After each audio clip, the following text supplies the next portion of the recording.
Hi, hi. All right, we are on. Welcome, everyone. Welcome, welcome. And today we are joined by Jean-Pierre Brits. We know each other from mainly Instagram, pretty much. I think that we talked some and you talked with Mayor some. And now we are coming up on the topic of the Middle East. But first, if everyone's on, if you can tell us that you can see us, that you can hear us, that the connection is all good. That's the And the first sound? thing. And the sound and the video and all of that. I'm How assuming many, how people, many people are with us at this moment? Oh, we don't know yet.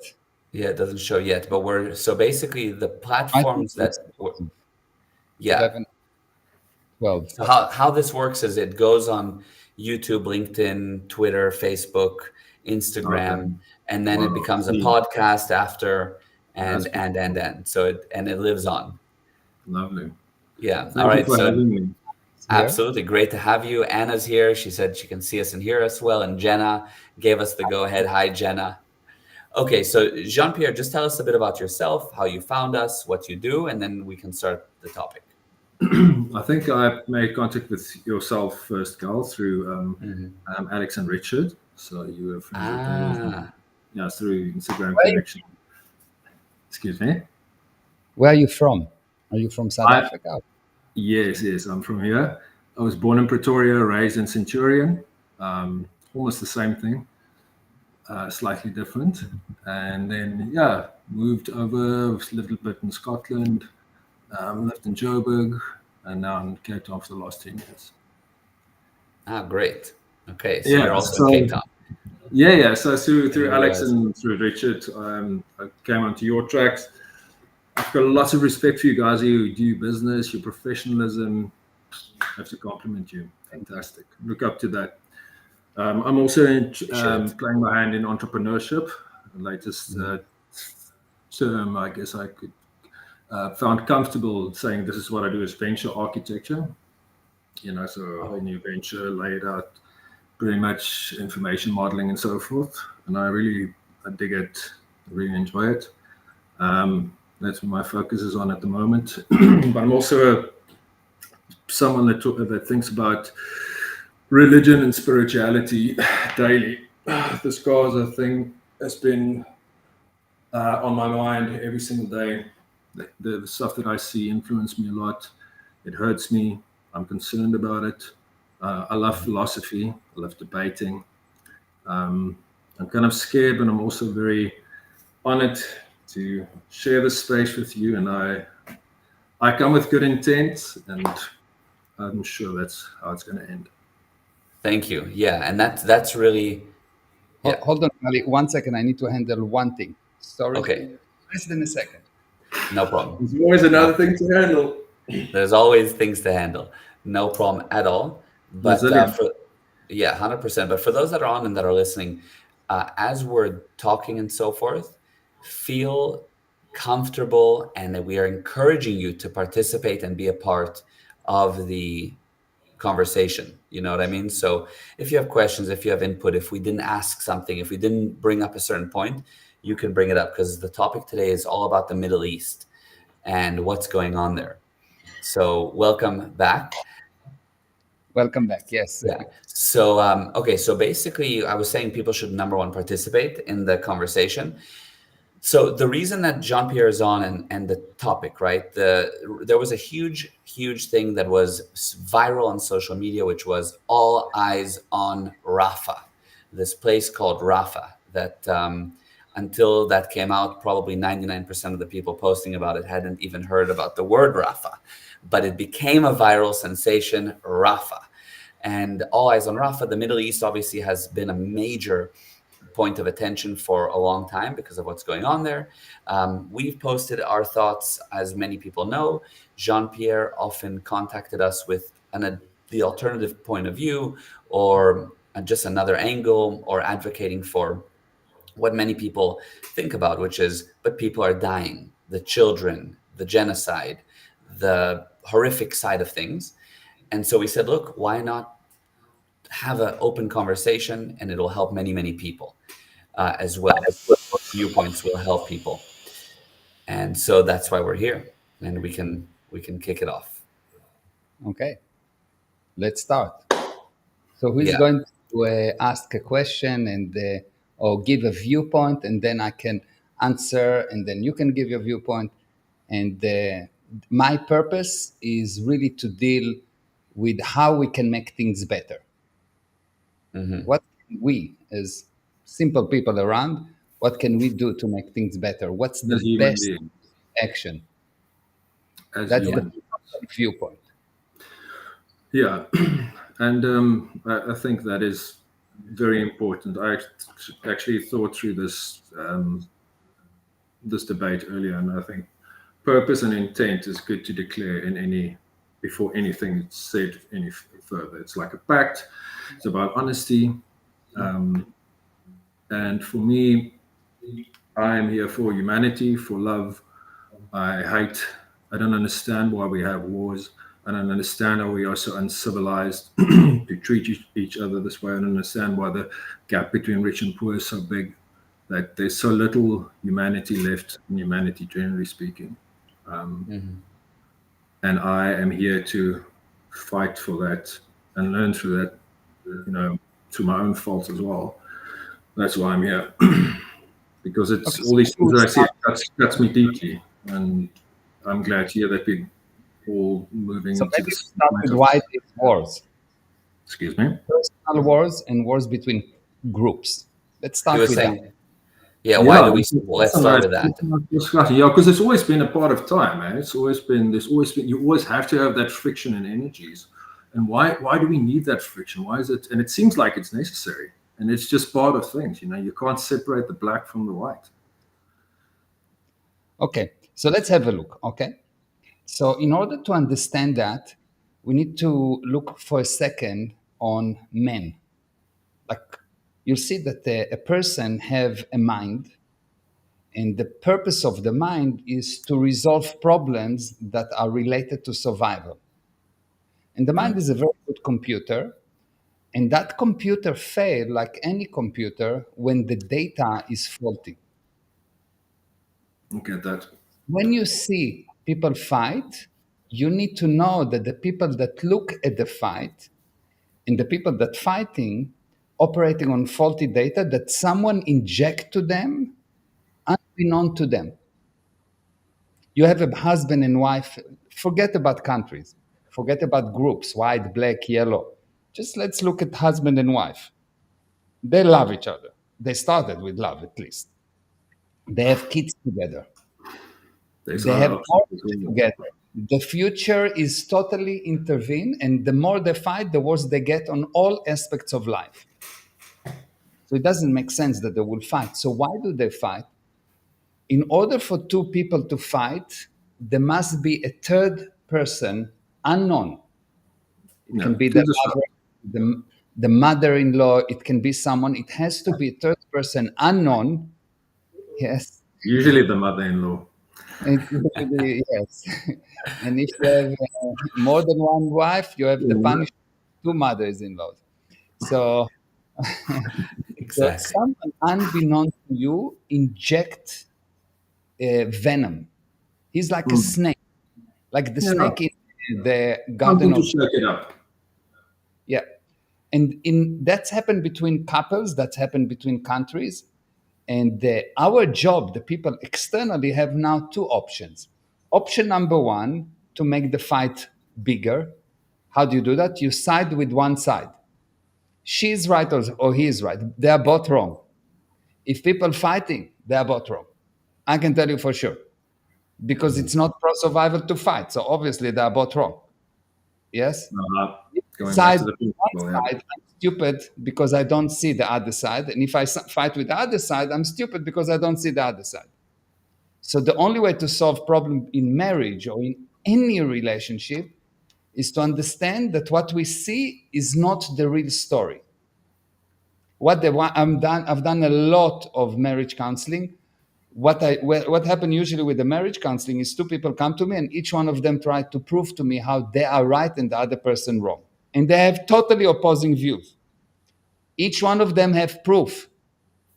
Each one of them can show me all the proof. And maybe they're right, maybe they're wrong. It's irrelevant, because if I make the wife right, the marriage get destroyed. If I make the husband wrong, which is in any case always wrong, if I make the husband wrong, the marriage gets destroyed. So the handling is not to find who is right and who is wrong. The handling is to find what actually me as an external person can do to lower the fire. How do you do that? I will come to the husband and tell him, look, you're not right or wrong, but you need to be responsible. If it happens to you, you caused it. And I go to the wife and I say, it's not about right or wrong. If it happens to you, you caused it. You have no one to blame. When you blame someone, what you say, I'm trying to put it like that, you say, God will help me to explain how you are to blame at what I've done. 3 fingers towards me. Yeah. So the one thing wrong to do is to find who is to blame. Take any taxi driver, and he is better than any president because he knows everyone to blame. But he cannot finish his own month. He cannot balance his own checkbook. He cannot pay his lease. He cannot pay his mortgage. But he can explain to the president what to do. Any taxi driver, which means it's nonsense. The only way to handle or to improve a situation is to know both sides are wrong, extremely wrong, not a little bit wrong. And both sides are irresponsible. And when I assert one side rightness and other side wrongness, not a problem. At that moment, I make the fight bigger. I made the fight impossible to resolve. No, If I can feel to either fire right, instead of distinguishing. they're going to be a divorce. Yeah, no, and exactly. But I agree with you there, and I can see the parallel that you took there, and it's about wisdom. You know, it's about being a little bit more about going for the things that we all believe in, and humanity, and morals, and principles, and the golden rule of do unto others. You know, so all that other stuff is just rubbish. There's a few simple principles that we all actually know that we don't need to be educated on, in that you don't need 3 years of study. We all have it in here. And that's the thing that bothers me, because I don't think everyone applies that. And that is the problem. And exactly what you spoke about, data that's being fed into we are computers, man. Computers are silicon, we are carbon. We know that whole thing. I understand software and hardware, neural pathways, everything. These things influence us. And if that influence deflects you from that light that we all have in common, that no one will dispute, that we all have, which is similar, then we need to really understand and ask ourselves, what kind of data are we fed in order to deviate us from the true self and the light that we all share, that undeniable thing that when we look each other in the eye, there's apparently a thing where 2 soldiers, if they look each other in the eye for 20 seconds, they won't shoot each other. That's not right. That's not true. I've been in the army. I've looked at a lot of soldiers in the eyes for longer than 20 minutes, and we shot each other. It's a very nice story, but it's just not. Well, who survived? Obviously, I'm here. But you know what I mean? About the light. It's about the undeniable light. That's my point. So the point is like that. The point is like that. First of all, you are very, very right with the viewpoint. But there is just one. It's not about me. It's about the truth. No, yeah. With the viewpoint, it's not that. It's what you say is true. It's nothing to do. But I'm just actually building up on our conversation. So it's not about earthly stuff. It's about the realization, about our new collective consciousness that was just agreed. I believe there's no such thing as collective consciousness, because you cannot define consciousness. But let's talk about things that we can define. Let's define consciousness. Sure, that's a difficult one. If it's difficult, you don't know. No, I think about it all the time. Can I answer your question? You've asked me a question. One second. If I ask you to define your hand, you know it, you'll be able to define it. If I ask you to define a car, you know it, you do. If you go to a doctor and you say, whoa, this is a difficult one, find a different doctor that knows, because when you know, it's easy. One of the indications that you know, it's easy. You know your name, so it's easy. If you have a disease and you start to forget your name, you know there's a problem. You don't know your name. So if you cannot define something just like that, you don't know what it is. And this is a tip that I give you. Have a look in your own time and you'll see that it's true. So when I say define something, if I don't know what it is, I will start to, well, it's like this, or I will use synonym or all kind of nonsense. Consciousness, can you define it like that? Boom. What's the dictionary say it's consciousness? Don't look, just tell me what it is. Now you can be very... Do you want the dictionary version or my version? Sorry? Do you want me to give you the dictionary version or my version? You can give any version you want. I think roughly to summarize consciousness is there's something that is aware of its surroundings and it has a will to navigate the surroundings. Consciousness is something? It's just a conceptual... Something is something physical that composed of that is dead. So if it's something, it's not conscious. Stones are not conscious. I don't know if you noticed, stones are not conscious. For example, plants are not something. They are not something. People are alive. They are not something. You don't talk to your wife as something. She talks to you as something, but that's a different reason. Because we are men. So it's not something. That's number one. Cannot be, because something has no consciousness. Did you try lately to talk to a stone? You asked me to define what consciousness is, and now you're asking me that. No, but you cannot say something. If I start and I say that if I say car and I say it's a spirit, it cannot be, because the car is a physical thing. So I know by the first word that it's not correct. I don't need to hear the full definition. If I say it is something, I know it's not. End of story. Everything after that is bullshit. Why? Because it's dead. Now, I don't know if you can get it, but it's very simple. The logic is very simple. If I say that this is something, that's true, because it's dead. But if I said this is a spirit, I'm off. That's it. Finish. But who said that? It's not a spirit. Why are we debating even that? I mean, I didn't say that. What I'm saying is that you said that there is such thing as one consciousness or cosmic consciousness. There is no such thing. And even if you said that, it's irrelevant. I want to talk about things that we can define.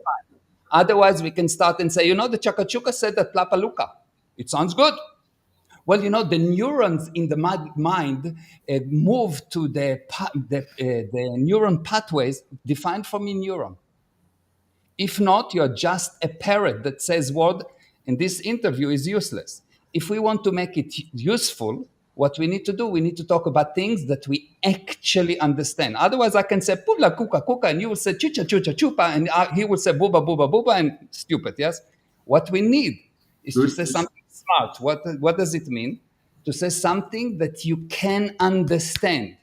If you cannot define it, you're parroting. You don't understand. Like people say, from the river to the sea. I'm not against it. I also for it. From the river to the sea. Just explain what does it mean. Which river, which sea? Rafa, no problem. What is Rafa? Where is it? What's the size of Rafa? What's going on there? So I don't have a problem with that. And as I told you at the beginning, I don't think that one side is right and one side is wrong. But I want to talk about things that we can define. Otherwise, I say Rafa, and in my mind, there is a picture, because I've been there for many, many, many, many, many, many, many months. And you say Rafa, and if I ask you to define what is Rafa, can you define? What is river to the sea? From which river to which sea?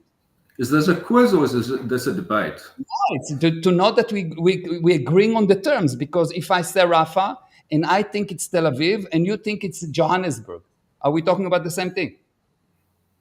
That's why I started the conversation about the light. You want to pop quiz me on general knowledge and statistics and measurements. You want screen research? I mean, how specific do you want to get? No. You need to answer my question. Why? Kind of ask the question. Listen. How does communication go? You ask a question. You've been talking all the time. I don't know. I ask a question, you answer. Exactly. You ask a question, I answer. When I ask a question, the polite thing to do will be to answer my question. Otherwise, we are not talking. I say something, you totally ignore, irresponsible, totally ignore it, and then you go to something else. We're not talking. So if you want to talk, I ask you a question. Do you know what is Rafa? Where is it? In the middle, south, north? What's the size of Rafah? Some data about it. Yeah, I don't feel I have to.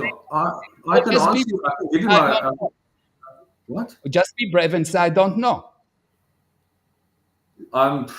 Guys, please excuse me from this interview. I appreciate your time, but You see, please it's not excuse deal with me. the fact. Thank Yes. you.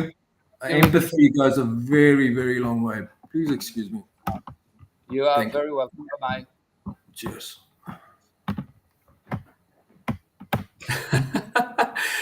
Amazing. Amazing. Totally amazing. A little bit of pressure, and A you little bit can. of, just please, let's talk about the facts, and it's not good. Yeah. So that's. Don't bother me with the facts. I just want to say words. Yeah. Yeah, it's interesting. So, because that's the general thing, I think, on both sides. They both don't have actual data, definitions, information, knowledge about what the heck they're talking about.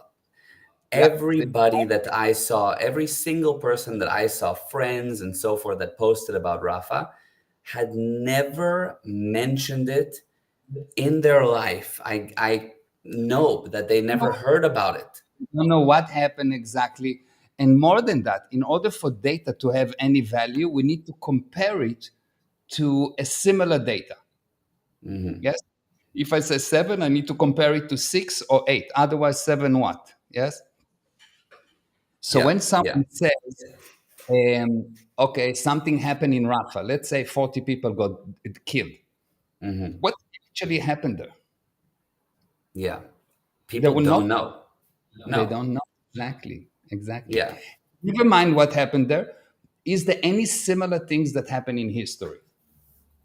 Do they know about Watch Bagoto, which the US killed in a similar setting, something like 280 people? And now it didn't happen once, it happened 8 times within 1 year. Do they know about what's happened in Afghanistan, what's happened in Syria? Do they know what's happening in Jordan? So we have comparison when someone fight terrorism or when someone goes to war. How many actual civilians get hurt?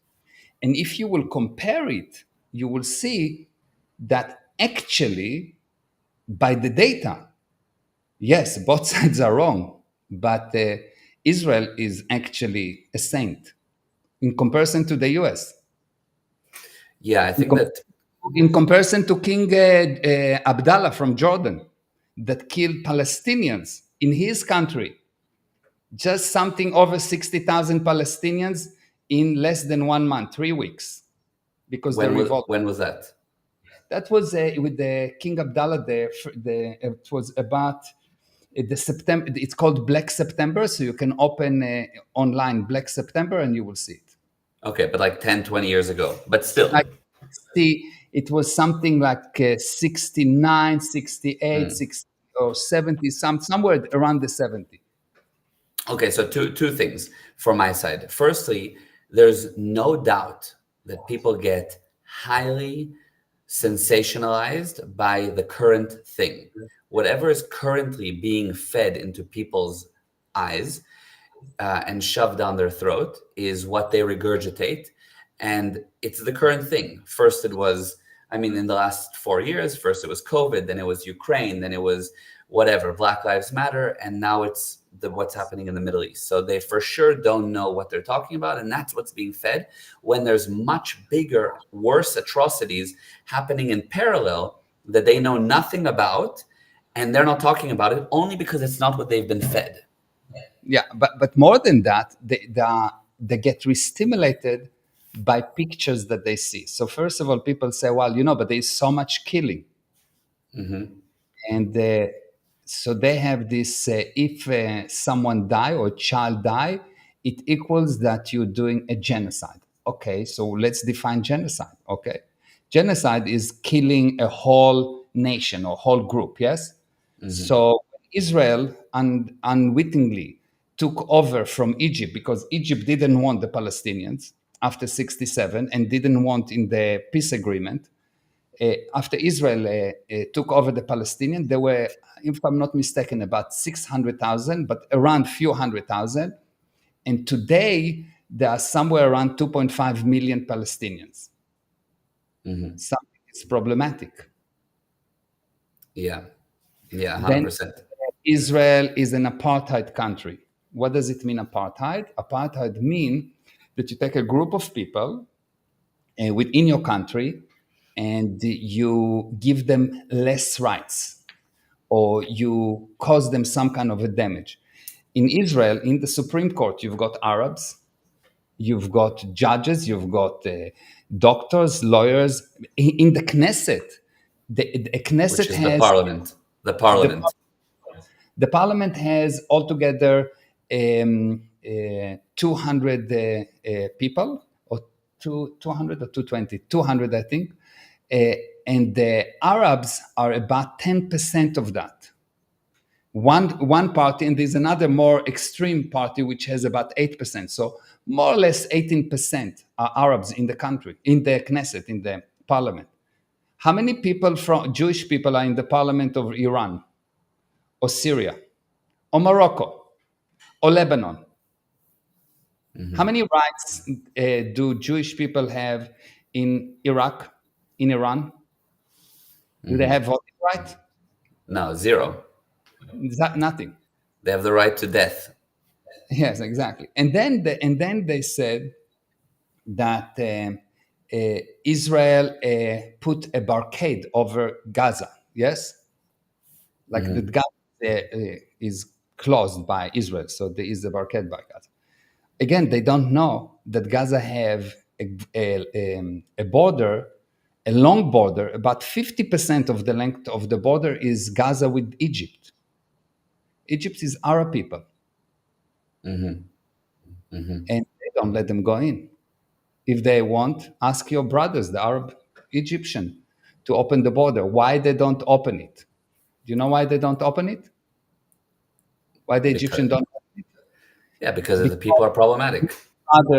The Muslim brothers throughout did a violent coup in Egypt, and they are terrorists, considered to be terrorists in Egypt, and they threw the president away. So they're considered to be terrorists in Egypt, never mind in Israel. Okay?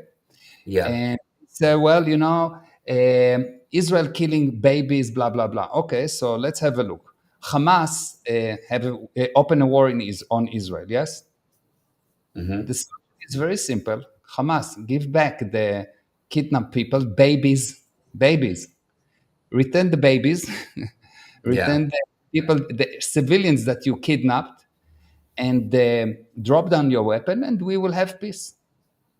Right. Yeah. Very simple solution. Instead, they hide in between civilians, and the international law says that if someone hides in between civilians, he is a legitimate target. And yes, still Israel protect the civilians. Were the casualties, were the mistakes? Yes, of course, no one is right. Yeah. Actually, instead of getting all interpolated, people are dying. Yes, people are dying. It's normal. I don't like it. It's not good, but it's normal in war. I can give you information about how many people has been killed in 2015 in a hospital in a place that's called Kunduz. It's a hospital that has been bombed by the US in Afghanistan. How many? No idea. 42 people. What's the US policy, the international policy that says how many civilians are okay to kill for one terrorist? If you hit one terrorist, how many civilians is okay to kill? No idea. They're talking about something around 80, 1 to 80. So if you kill 80 civilians, but you've also killed one terrorist in the process. International law. Yes, you're within the international laws. I see. Now, all of these things, if you actually be willing to talk about facts and not just say, blah, blah, blah, well, consciousness, some words that you don't understand. If you really understand what you're talking about and you talk about facts and numbers that are known, then there is actually not a problem. Yeah. So who is Israel fighting? Israel fighting the Hamas. What is the Hamas covenant? Is we want to eliminate not only Israel, Jews, and then Christians. The rest of the world. Yeah. Exactly. Yeah. So here, Mitch is asking, personally, I would find it helpful to know how you engage with and educate people who are indoctrinated in any ideology or false narrative, because it's like you can weigh facts in front of them and they can't see them, especially when they hold ancient views. Yeah, you insist on definitions. And if they don't want to hear the definitions, then they will blow from the conversation. Why someone blow from the conversation? Because he feels very weak, unable to actually protect his view. So his view is more important to him than the facts. So he is not willing to actually answer where is Rafa? Or just say, excuse me, I don't know. I have no idea. Okay, no problem. I'll educate you. What does the covenant says? I don't know. Okay, no problem. I'll educate you. So for somebody who isn't willing, someone who isn't willing to actually do that, it's almost not worth the conversation. It's not. They need to be in. No, it's worth the conversation because this guy, whatever his name is, go home, and now he knows that he doesn't know. So first of all, he will go and check. Yeah.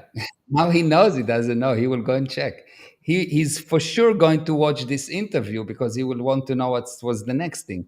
And he will go and check what is the other border. So if you take any actual data and you face it with the data, not emotions, just the data. What does it mean? Just because I don't mind if you tell me Rafa is Juga Juga. From now I know that Rafa is Juga Juga, not a problem. Yeah. But we need to agree on something that has a definition. Yeah. Because otherwise you think about Rafa and I think about Johannesburg. Yeah, you have to speak the same language in a conversation. So I think, especially for Mitch's question, and I think in general, when you talk to people start talking and they're very passionate and their purpose is good, but they're talking about totally different things. So then nothing comes from it. You have to agree on, hold on, where's Rafa? What's Rafa? Or if you're having an argument with someone, what's the topic? It cannot be something. Consciousness is something. It cannot be something. Let's define something. Something is a physical thing.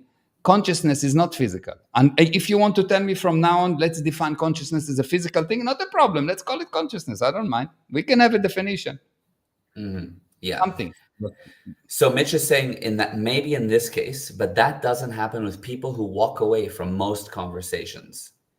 So when a person is walking away, or when a person attacks you personally, he knows he lost.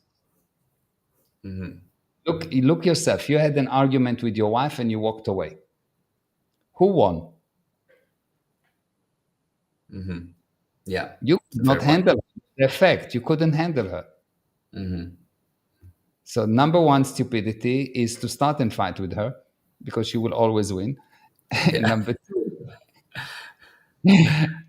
two, that you walk away. Yeah, I see. Yeah, good point. So now let's circle back to the topic of the actual of this live stream, which is what your eyes should actually be on, because all eyes were on Rafa. And then we said, are your eyes being abused? All eyes. That's a lie, because statistically, other than the media that try to make a view of it's all eyes, when you look at surveys, all eyes are not on Rafah. The majority do not agree with the Palestinians. The majority media that is controlled by one organization agree with the Palestinians. But the majority people in the US, for example, is not agreeing with the Palestinians. Okay, interesting. All eyes should be on what's right, not on Rafah. You have a terrorist organization, and will it be okay to say that ISIS should be we shouldn't be so rough on ISIS because we're hitting their children. Did anyone say that? No one said that. The war on ISIS was super supported. Exactly. Why? Because the media put out all the atrocities that the ISIS was doing, but they didn't show what the US was doing and the allies were doing. So it was very one-sided. How many people die from air bombing?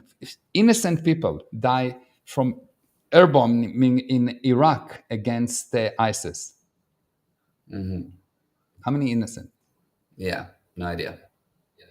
Exactly. Somewhere around 50,000. Yeah. This is what the US says. In reality, probably 3 times.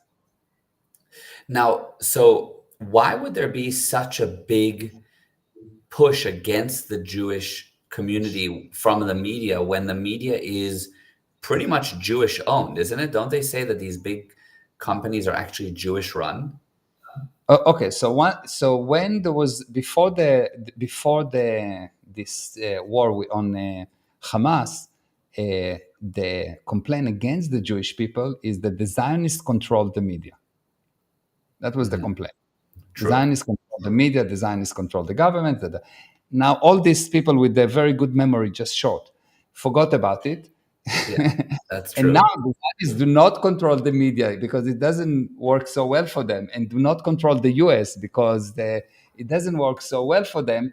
So they dropped this argument, and now it's Rafah. And before that, it was from the river to the sea. And from the river to the sea started to lose momentum because enough people says, which river to which sea? You don't want genocide, but from the river to the sea is where Israel is, which means you want to create genocide on the Israelis or on the Jewish people. Yeah, right. Well, any person with a little bit of brain, not most of them don't lacking it, so they don't really realize. But any person with a little bit of brain or something that resemble brain, understand that you cannot say from the river to the sea and we're against genocide. A Right. little bit of oxymoron, yes. Yeah, A lot of 100%. and a lot of Yeah. So it's the same thing with all eyes on Rafah, right? So all eyes on Rafah, because all eyes is not on Rafah. What happened in Rafah, which is proven by international checks, is that Israel bombed with precision weapon a specific compound outside of the safe zone for the Palestinians. Okay, it was more or less about 1.2 kilometers away, and in normal circumstances, no one will get hurt other than these few terrorists. Those terrorists had massive weapon storage in that area that Israel didn't know about it, that ignited. And that's what caused the damage, because this kind of a missile, such a precision missile with this size of explosive, cannot create the damage that has been created. So number one, actually, the problem is the Hamas, that it put weapon next to the safe zone. That's number one. Yeah. And number two, even if it was Israel, it was not intentional. And it's not intentional, but it's nothing unusual. The US bombed eight weddings, different weddings in 1 year in Afghanistan. 8 weddings by mistake. In each one of them, there was more people that died than this one attack of Israel. Right. Assad, the president of Syria, killed of his own people, bombed them with gas, with the chemical gas, did terrible thing, and killed more or less in his own hand 500,000 people. 500,000 people. Never mind how many people die separately in the war just by fighting. Never mind how many injured, etc. 500,000 people. People said all eyes on Assad. No one. So why all this attention on? Because it's brainwashing, Babale. But why? But why Israel? Why Israel? Because first of all, Israel is the only country that never been allowed to retaliate, to protect itself. You had the years of suicide bombing. Imagine, yeah, most people cannot imagine it, but imagine that for many, many years, the Palestinians will come to a restaurant or a bus or a party with teenagers and explode themselves and kill tens, hundreds of people. Was there ever anyone that says all eyes on the suicide bombers? No. No. Yeah. Why? Because it was not promoted by the media. Yeah. The useful stupid people that are stupid, and they are very, very useful because they act like parrots. They just repeat what they say. They don't really understand. Are used by the media to push a specific narrative. So the Palestinians put a lot of money, the Hamas specifically, and Iran. It's actually Iran that have Hamas is nothing. Iran actually run the Hamas. So Iran put a lot of money in order to create the public opinion that Israel is very bad and the Hamas is very good. Now you take gay guys that support the Hamas. Now you couldn't be more stupid than that because the Hamas declare openly any gay person will be thrown from the highest roof in Gaza. They've done it. Right. It's on video. It's known. They're not hiding it. Yes. Yeah. 100%. Then they said women's for Hamas, women in Hamas in the Gaza, if they don't behave exactly as their husbands say, or if they don't behave exactly as the Hamas says, will be killed, burned. It's not so logical, yes, unless if you're Right. stupid, yes. Yeah. So you have a democracy on the one hand, Israel, and you have the Hamas, and people supporting the Hamas. Instead of saying, Hamas, put down your weapon, return the kidnapped, and Israel, you have to at that moment, and Israel agreed to that unconditionally. You have at that moment to stop the war. Israel agreed. Israel said from day one, Hamas will surrender and return the kidnapped, and at that moment there's no more war, and we will find a replacement for Hamas. We will Yeah. rebuild. Yes. It is- Got it. It's like the US wanted surrender from Japan, from Germany. The US did not say, well, Germany, you started the war, and now Hitler, you will stay in power, and never mind that 2 million people get killed because of you. Never mind that England killed 1.1 civilians, 1.1 million civilian. England killed German, 1.1 million Germans. But Hitler, you will stay in power. No, it was obvious to any intellectual person, any person that's not brainwashed, that Hitler could not stay in power, like Hamas cannot stay in power. Right. So it will be, if it was me, I would say, all eyes on Hamas, find them and remove them.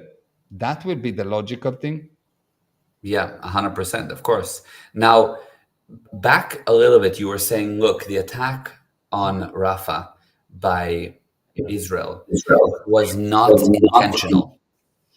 No, the Now, attack was intentional on a specific terrorist. yes, but the civilians dying, Yeah. Okay. So basically, which we can back, because if Israel wanted to make an intentional attack, they would, and Hamas has made thousands of intentional attacks on Israelis, on Jewish people, on civilians, like thousands of rockets. Hamas shooting all day long. Hamas and Hezbollah shooting only on civilians. Only. They're targeting only civilians. For 20 years, in average, 2,000 rockets per year has been shot on civilians in Israel. Now, Israel is very bad. Why? Because it has the Iron Dome. So most of them don't. Yeah. So what Israel should do is turn off the Iron Dome, get enough civilians to get killed. So enough stupid people in the world will say, oh, it's so bad. I was growing in a place where we didn't have Iron Dome at that time. I had, in average, 30 rockets per night. My friends killed from it, and at that time it was the PLO, Ashaf, that was targeting only civilians. They would send the suicide missions and go into houses and just go into houses and kill all the people in the house, just total civilians. Did you see the Israeli army ever going on purpose to do that? Of No, never. Of course. course not. So this is total bullshit. It's just, when I'm saying people are stupid, it's an actual compliment.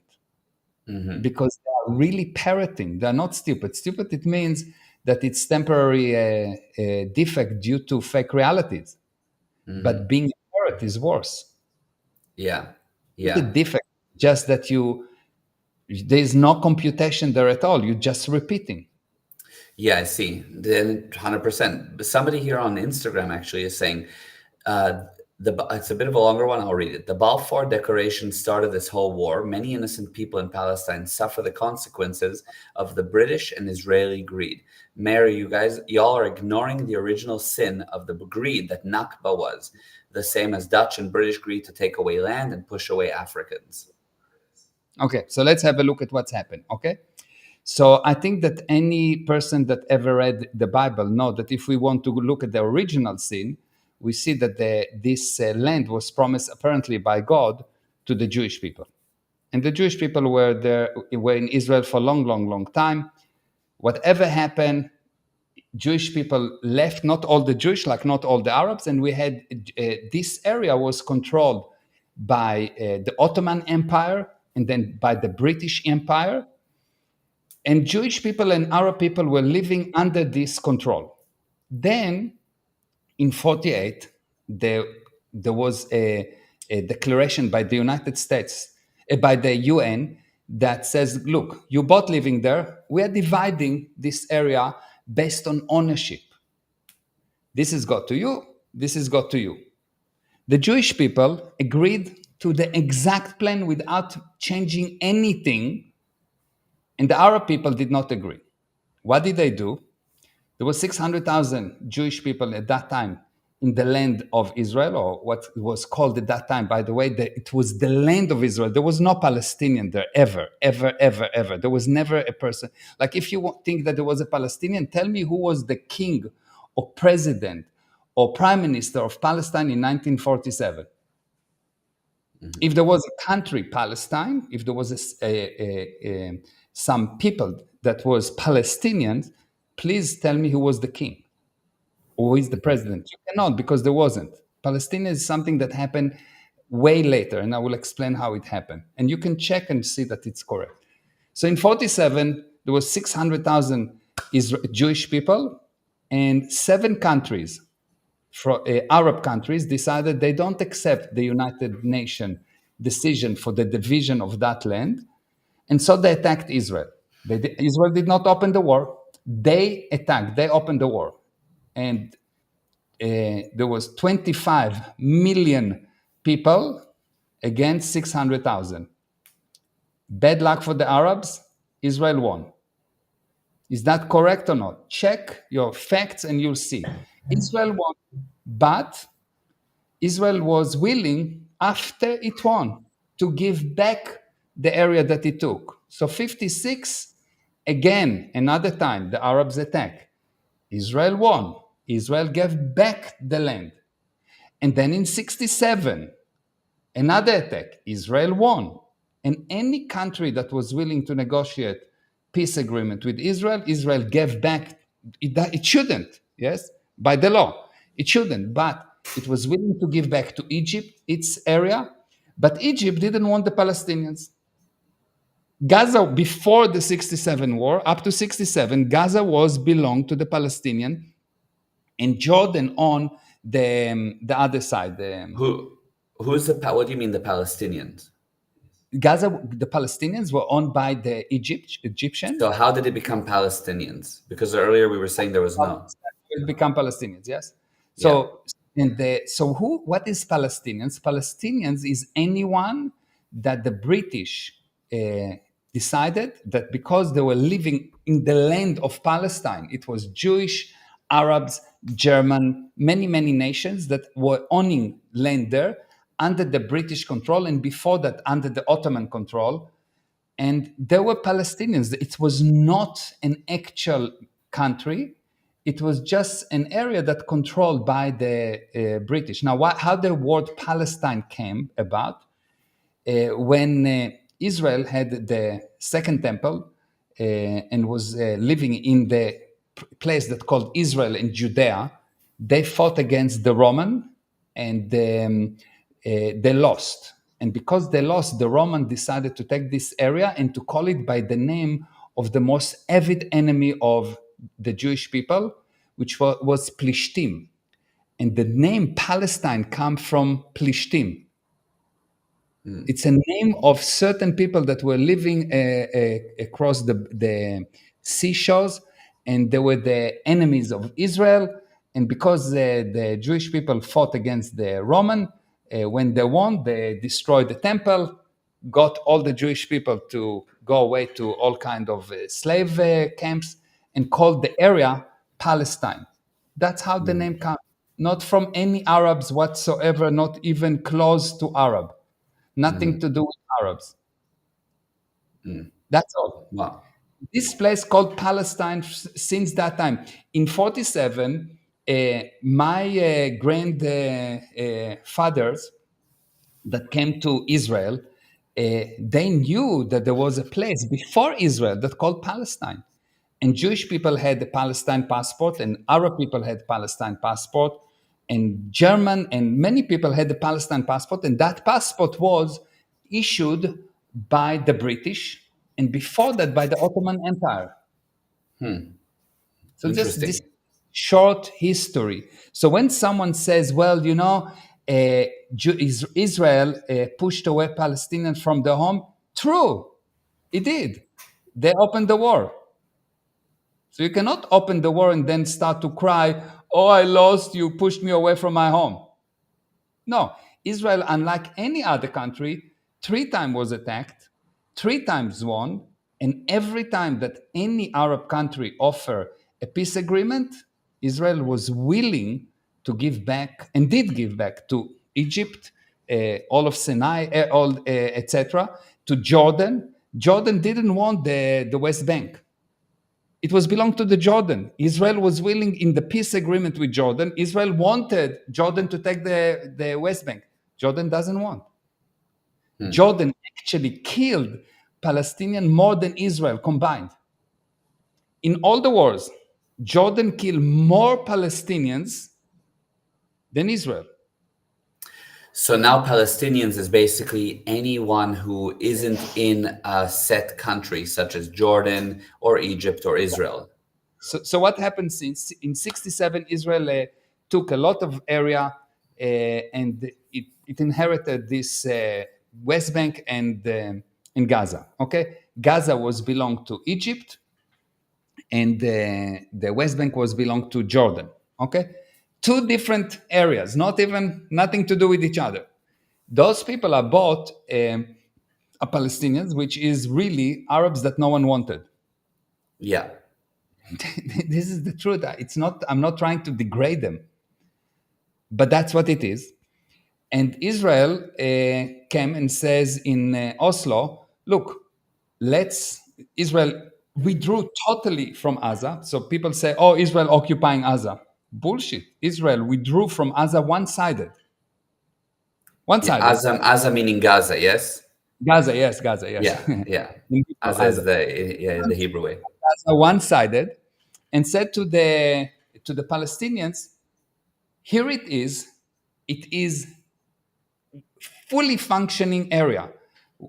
Jewish people live there. They gave them all agricultures, factories, everything ready. Take it, use it. What the Palestinians did, they destroyed everything. Everything got destroyed on purpose because it was belonged to Jewish people. Destroyed it. Took all the money and prepared for war instead of taking care of themselves and creating a prosperous country. Yeah. So now 2 things, which is, 1 is Margaret's question, and 2, which is actually kind of how the conversation originally started, is, so why is there this inclination of man and to have war? Because obviously war has these atrocities within it. You start a war This is why war is so bad, because civilians die. People, it becomes really bad, really bad. Just people now are shocked when they're seeing a war on social media for the first time properly in history. So they're shocked by it, but that's war. So why is there so much war then? War gets happen. To have war, you need few things. You need an education system that educate at least one side that the other side is an animal. Now, if you open the education books of the Palestinians, you will see that the education is that the Jewish people are bad, bad, bad. They want to kill you. They want to kill you. They want to kill you. How bad? Go and check the internet, and you will open your eyes. Just open any site that tell you what is on the education system of the Palestinian. Okay, the Israeli side have more or less 70% of Israelis before this war wanted peace. Despite everything that happened, despite all the suicide bombing, despite all the missiles, despite all the rockets, 70% of Jewish people were willing to give land in return for peace. 90% of the Palestinians, by survey before the war, were unwilling to compromise with Israel at all, and they thought that the only way for them is to push the Jewish people to the sea, so much so that the declaration in the covenant, in their purpose statement, is we need to kill all the Jewish people. By the way, the PLO also had that. The same thing. Right. And at one point, they were willing to change it to recognize that the Jewish people have a right to survive. Yeah. They don't recognize the right of the Jewish people to survive in Israel. Israel, one country for the Jewish people. How many countries there is for the Arabs? For the Muslims? Many. I don't know how many, but they have at least, what, 8 or something? No, 80. 80. Yeah, I think Oh, so. in terms, okay. Oh, I see. As in where the Muslim religion is the predominant religion. Now, how many of the Muslim countries are willing to take one Palestinian?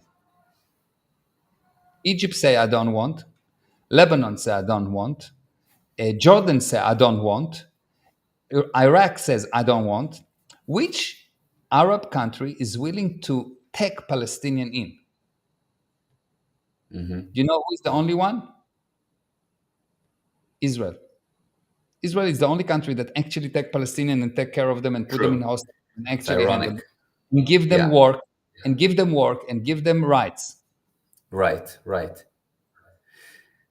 So that's amazing. And I'm going to get back to Margaret's question to actually end off here. But the guy that asked about what we just explained said, by all accounts, based on your argument, 2,000 years from now, my African kids can reclaim all the land that white people own today in Cape Town simply because they're black.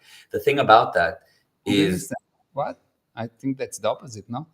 Yeah, because he's saying that 2,000 years ago in the Bible, it was the promised land, right? So now he's saying, so 2,000 years from now, his all black people in South Africa can reclaim the land from the Dutch, but it's different. It's not. Yeah. It's not what I said. I say Israel the Jewish people agree to the division, white and black living together, which make more sense in South Africa because there was no fight, because somehow Mandela created the situation when white and black agreed to live together, as opposed to other African countries that you created atrocities. Yes, the black just decided that the white are not good and let's kill everyone. Yes, so Israel agreed. Imagine the white in South Africa will agree to divide the land if it's belonged to you by ownership. Its state belongs to you, and everyone have the right to vote.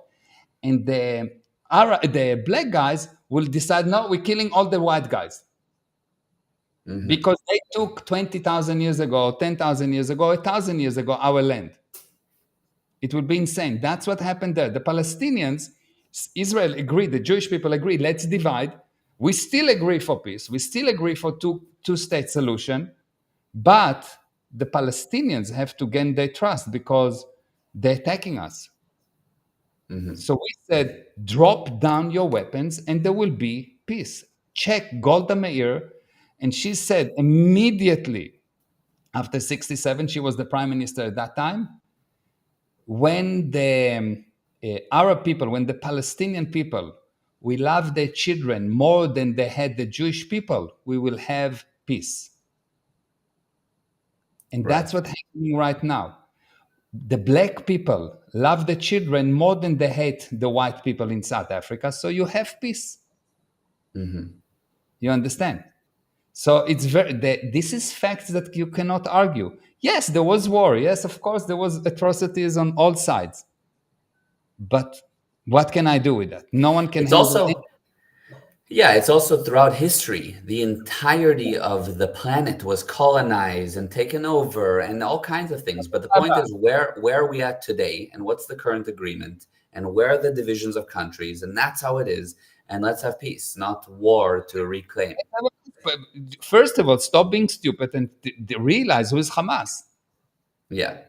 Just realize who they are. Just read the covenant. Not because even what they do, nothing. Just read what the intention. The intention is to kill the Jewish people. Yeah. Yeah. How many times they've been asked, drop that intention, change the intention to be willing to come to peace? They don't want. So forget about all the action. This is the intention. Intention is more important than anything. If my intention is to save you and by mistake I hurt you, my intention is good. It's not good that I hurt you, but my intention is good. It's not as bad. But if my intention is from the beginning, I'm going to kill you, excuse me, there's no one to talk to. Yeah. Yeah. Hamas has to, and the people have to realize that the handling is really simple. Hamas, drop your weapon, return the kidnapped people, and in 3 months there will be peace. Right. 3 months. 3 months. Yeah. It's been suggested many times. Drop your weapons, and Israel will guarantee that in 3 months there will be, well, immediately there will be peace. And Israel never opened a war on Hamas. Never. Israel never shot first on Hamas. Israel never shot on purpose on civilians. When someone shot civilians in Israel, and I can give you many examples, they went to jail. Show me one person from the Hamas that went to jail because he shot on civilians on purpose. That's the whole thing. So the illogic is so big, that, wow, how do you even explain it? You see, all the Hamas doing is shooting rockets on civilians. True or false? 100%. Well, where is all the world standing up on the back feet and saying, hey, why are you shooting on civilians? Thousands of rockets every day. Because the Israelis can protect themselves, so it's okay to try to kill civilians. And they're still killing civilians and hurting many, yes? But who cares? It's Jewish blood. It's not important. Yeah. Because what people think is when someone is weak, he deserves help. No. When someone is right, he deserves help. Exactly. The weak do not necessarily deserve help. The weak that want to improve deserve help. But the weak that try to kill you do not deserve help. Yeah. And killing is not always bad, because if I will not kill a disease, what will happen? If I will not kill someone that come to my house to kill my children, what will happen? If I will not kill ISIS, what will happen? So killing is not always bad. It's just that people are parrots and they cannot differentiate. So killing is bad. Oh, come on. Yeah, no, 100%. So as a final note, all eyes, this was Margaret's question. So where should my eyes be? All eyes should be on Hamas. Everyone should say, return unconditionally all the people that you opened the war, return the kidnapped babies. They kidnapped a baby, Bibas, he's still in their hand, 8 months old. He has been almost a year with them. 8 months old. Who kidnapped 8 months old baby? Not by mistake. You did it. Okay, return the baby. Yeah. Baby, children, women, rape them, if one Israeli soldiers will rape someone, and there will be even shreds of proof, he will go to jail. Yeah, of course. So why there's not a total devastation of how could it happen? Yeah, No, of you course. open the war, you have no say. You open the war, you lost your say. You have no Right. say. Return the kidnapped, put down your weapon, and otherwise suffer the consequences. Yeah. That should be the normal thing. Germany opened the war, so no one come and say, "No, look, this it's painful. It's too painful." No one say that. No, they It's really said, crazy. of You course. open the war, you need to carry the consequences. Yeah. I'm Yeah. giving you an option to surrender.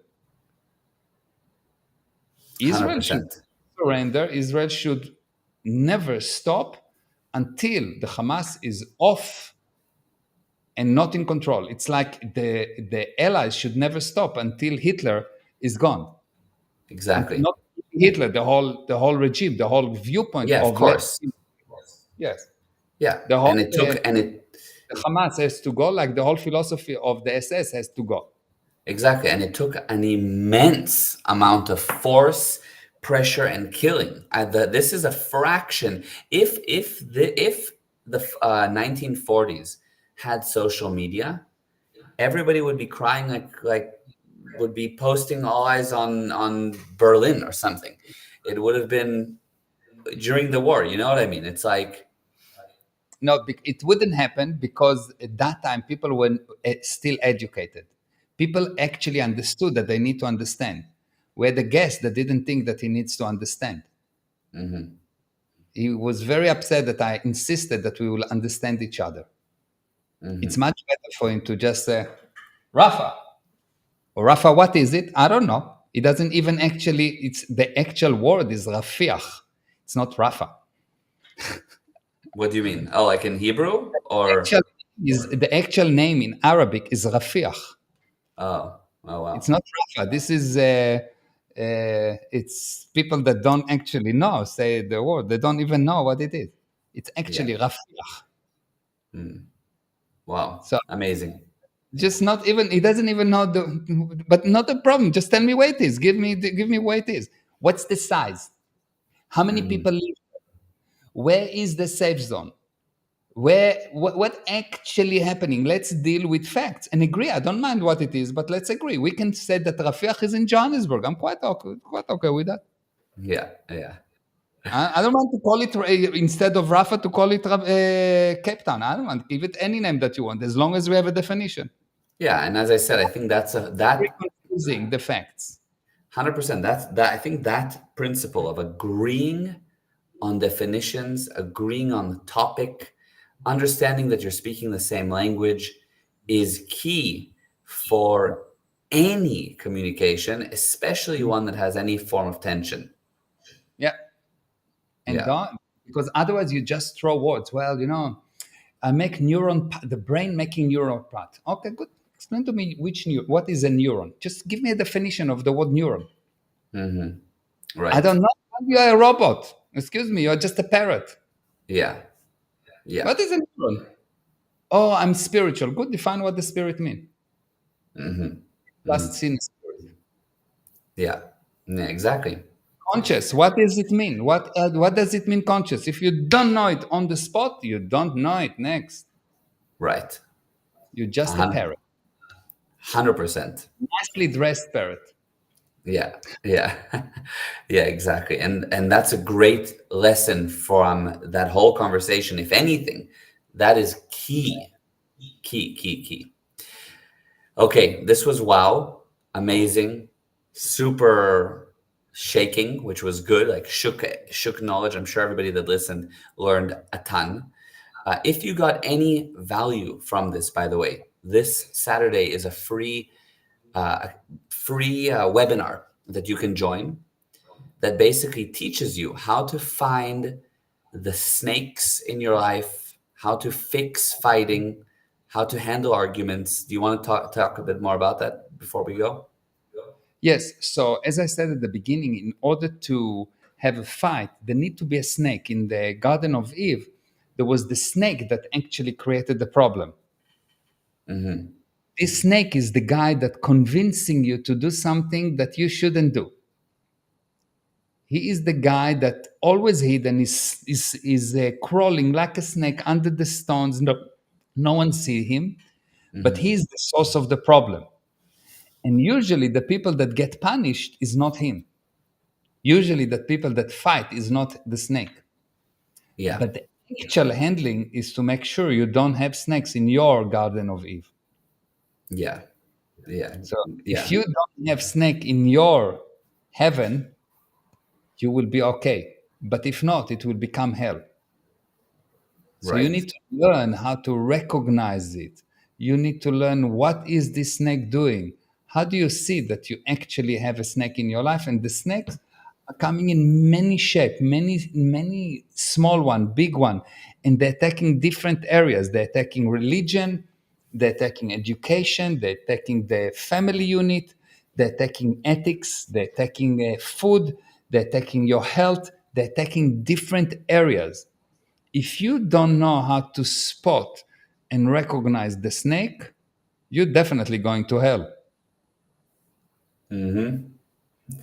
Amazing. That's very true. Very, very true. And it's the exact analogy. Yeah. So that's gprosperity.com/advanced FAC. So gprosperity.com/advanced FAC. You just scroll down slightly, you'll find a place to register. This Saturday, super powerful webinar coming. Margaret said, amazing discussion. Thank you very much. And I highly recommend the Saturday free Relationship and Family Academy. Highly valuable content. Yeah, it's amazing. You have to be there. Yeah, Gali, absolutely. Love you. Mwah. Bye-bye. Yeah. Thank you, everyone. Bye-bye. Bye.